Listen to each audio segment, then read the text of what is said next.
The Englund Gambit arises after white opens the game with the queen's pawn move pawn to d4. If black wants to spice things up, they can suddenly sacrifice the central pawn by playing pawn to e5.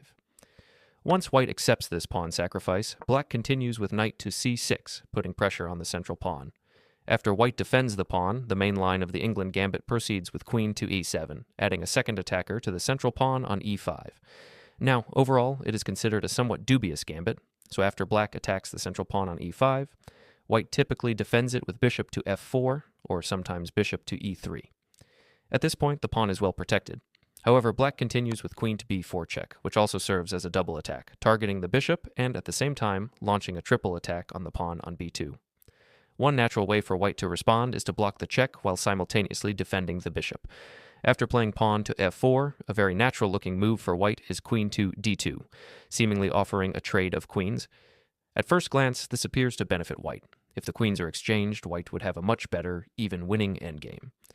However, this is actually a blunder. Black can respond with queen takes pawn on b2, targeting the rook on a 1. Now, the only move that saves the rook is queen to c3. For a moment, it feels like white has consolidated and achieved a strong position. But that illusion ends quickly when black plays bishop to a4, pinning the queen to the king and effectively winning the game. The most common response from white in this situation is to retreat the bishop, typically moving it back to save the piece and provide additional protection for the king. Yet even then, black captures the pawn on b2, again threatening the rook in the corner. White might then try bishop to c3, aiming to both defend the rook and drive away the queen. However, this is another losing blunder. Why? Because of bishop to b4, which is the main tactical trap of the entire Englund Gambit. The bishop on b4 pins white's bishop on c3 to the king, making it impossible for white to capture the queen. The bishop is pinned and cannot move. As a result, black now threatens to capture either the rook on a 1 or the bishop on c3, and white is powerless to stop it.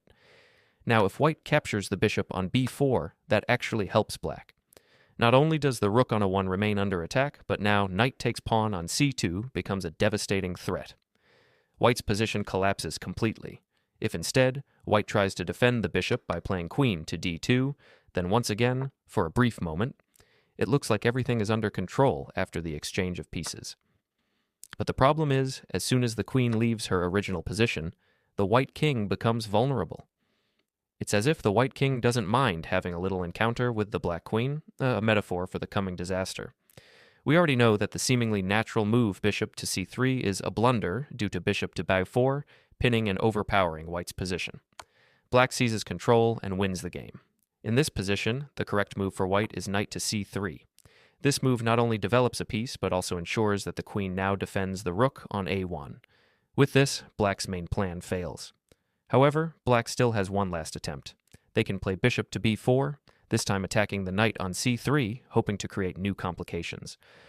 So, what can white do here? One idea is rook to b1, aiming to kick the black queen out of the position, but instead of retreating, black might get ambitious and go for a bold sacrifice, offering the queen right on the spot. After the exchange, black delivers a check to the white king, and white is forced to block. Then comes knight takes pawn on e5.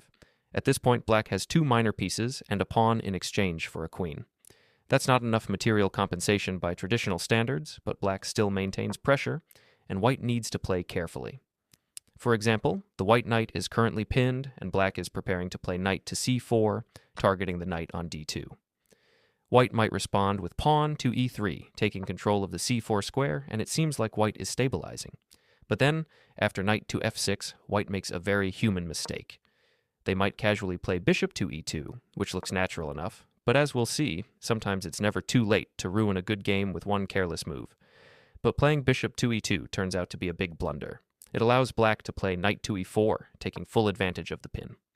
Now, the white knight on d2 is pinned to the king and cannot move, which means black is simply going to win that piece. To avoid this, white should have developed the bishop to d3 instead of e2. That way, the bishop would control both critical squares, c4 and c4, the 2 key destinations black's knight is aiming for. But with the bishop sitting passively on a 2, knight to e4 becomes a serious threat, allowing black to win the knight on d2. And if white just continues casually by castling kingside, it turns into a real nightmare. Not only does white lose the knight, but black also creates a devastating fork, targeting both white rooks, completely turning the tables and winning the game. Now, let's flip the board and take a look at how white can strike back with powerful counter traps.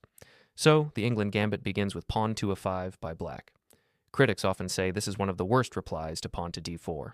Though to be fair, pawn to g5 would be even worse. Of course, I'm joking. Still, pawn to e5 is not considered sound, but it can be dangerous, so we must be prepared to deal with it. Black plays queen to e7, attacking the central pawn on e5. White continues with bishop to f4, and so far, everything looks good. Then comes queen to b4, a double attack.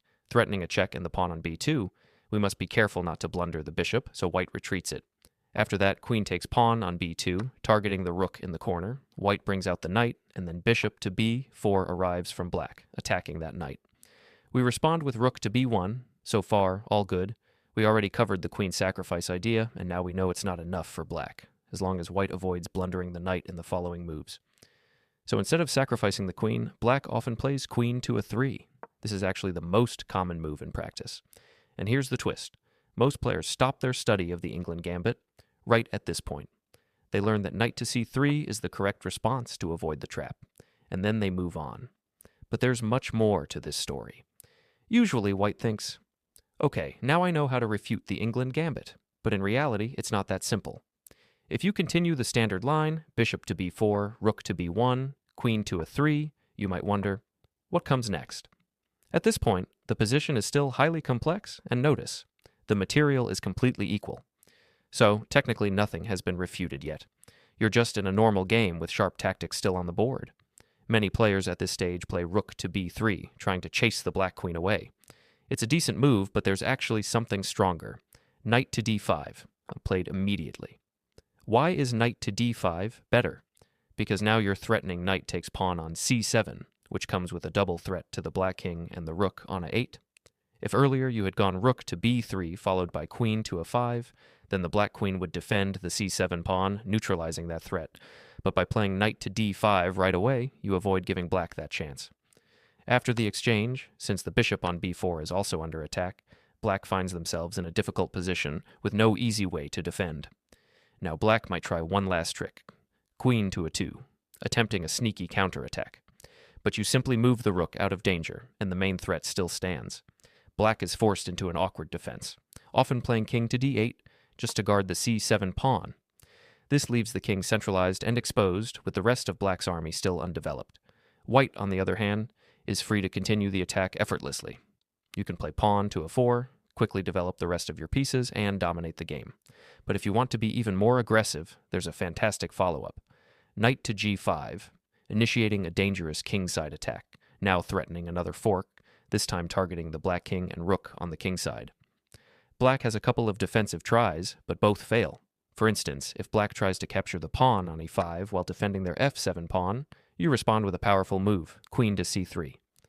This move puts pressure on the knight, x-rays the f6 pawn, and even targets the rook on h8. If black tries to defend the knight, it's the beginning of the end. You sacrifice the second knight, break through, and finish the game in style. Thanks for watching.